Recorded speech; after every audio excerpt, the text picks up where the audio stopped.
First of all, I thank you, Journalist and Writers Foundation, for giving me this opportunity to speak on such an important subject on the sidelines of United Nations General Assembly's annual session. So, respected panelists and dear audience, in my brief discussion, I will be talking about rise of violence against journalists and right to access to information for strong institutions in a country like Pakistan. The subject is important for every other country, but particularly it becomes more important and crucial for developing countries like Pakistan, where Pakistan is actually sixth largest population of the world, and that actually makes more important for the country to deal with this subject and matter, particularly when freedom of expression is actually facing different multiple challenges.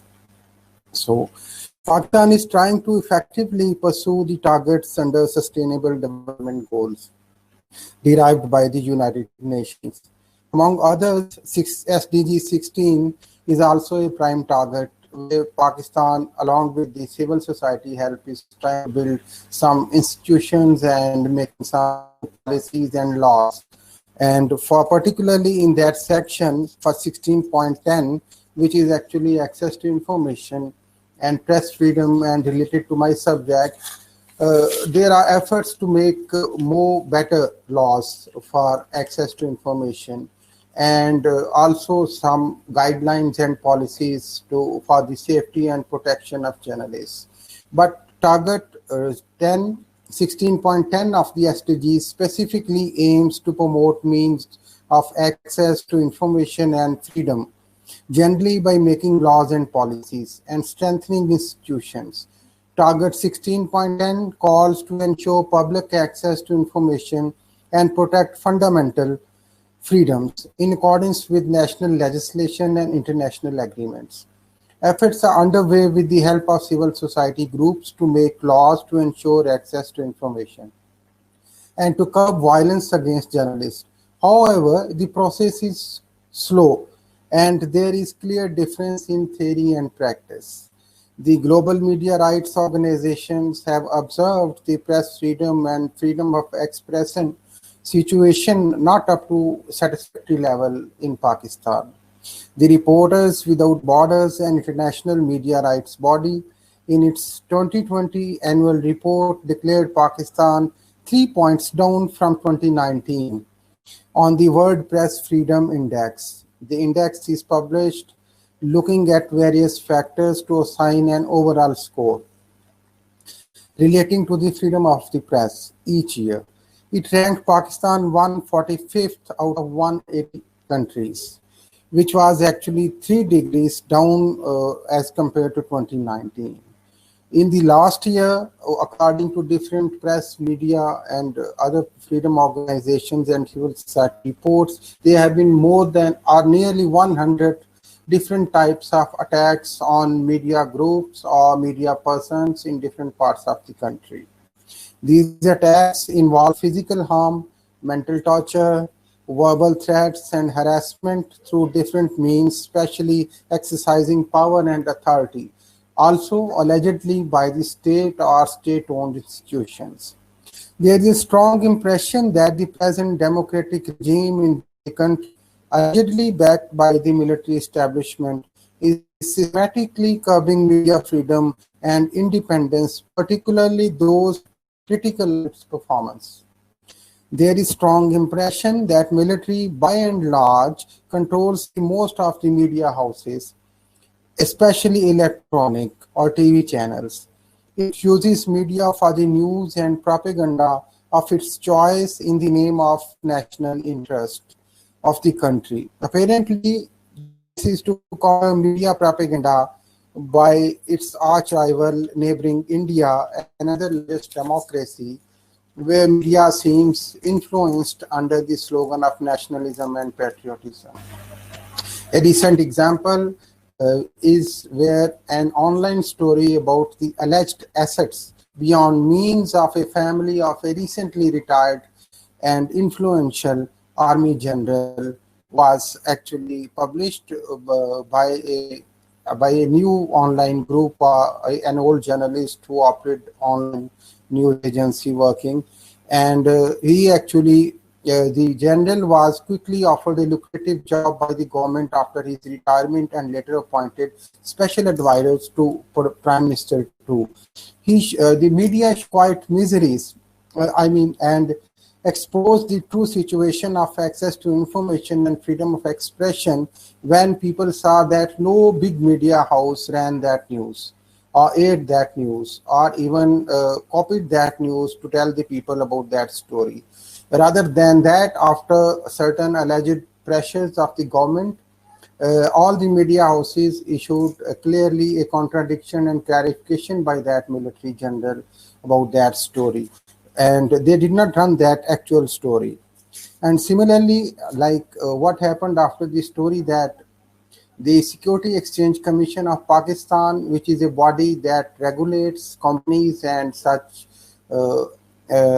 organizations, its press officer was actually picked up by certain organizations which are allegedly linked to security and military establishment, and he was freed after some days. And allegedly, the impression is that he was questioned about the leaking of that information, which was protected by that department or that commission. Similarly, another owner of the biggest media house organization of the country is under arrest for last 6 months because of a 34 years old property transaction.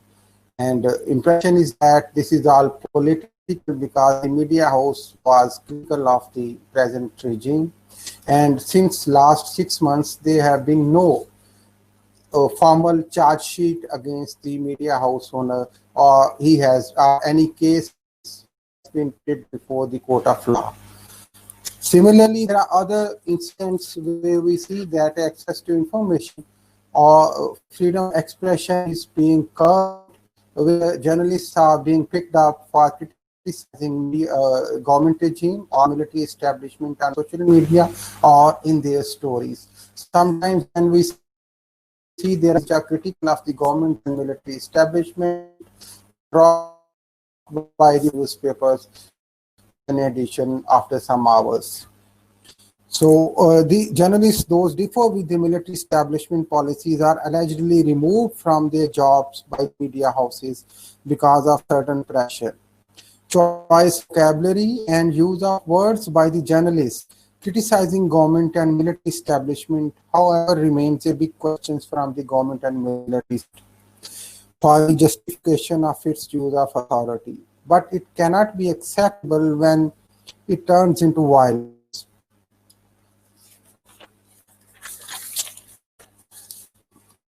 These situations are not seen only in political of the country. Controlling remains an almost gone in Pakistan. Along with this, a large-scale polarization of media in the country is also a serious question and issue, which is actually affecting the performance of independent media. Recently, country's Prime Minister Imran Khan, speaking in America and United Kingdom, said that Pakistani media is freer than any other country, and he said that the right of freedom cannot be justified when they actually overly criticize the government. But actually, this is condemned by civil society groups when it comes or turns into violence against journalists in such a way. Difference of opinion is seriously required to build a healthy society, but challenge in Pakistan is how state or governments or even sometimes journalists react to this difference of opinion. Lack of tolerance and violent verbal or physical reaction to opinions and news are becoming a norm. Sadly, a balanced approach is seriously required to allow independent media and freedom of expression to flourish. Similarly, access to information is selective. It is easy to see. It is easy to get access to information for easy stories, but it is very complex for sensitive stories. As I mentioned above in one example, where the SECP Security Exchange Commission officers were kidnapped or picked up by the security establishment for the alleged involvement of leaking of gas story. In this backdrop of SDG 16.10 for access to information and violence against journalists, there is need to do a lot for Pakistan. State and political regimes need to opt a balanced approach and should absorb criticism rather opting violent way to curb freedoms of expression and media. There is need to implement existing laws and policies in a proper way, and they should not abuse of priced environment, media, and its Pakistan still lacks a credible database of crime and violence against journalists as per SDG 16.10. Effective legislation and a proper implementation of laws related to access to information is still required. There is need to create a supporting environment that helps in the growth of independent media rather opting one-sided or polarized approach. We cannot bring behavioral changes either in the state institutions or in the civil society or general public without having a consensual and balanced approach towards SDGs and making institutions better through policies and laws. There is need for a proper regulatory framework that helps in freedom of expression in educated and responsible way.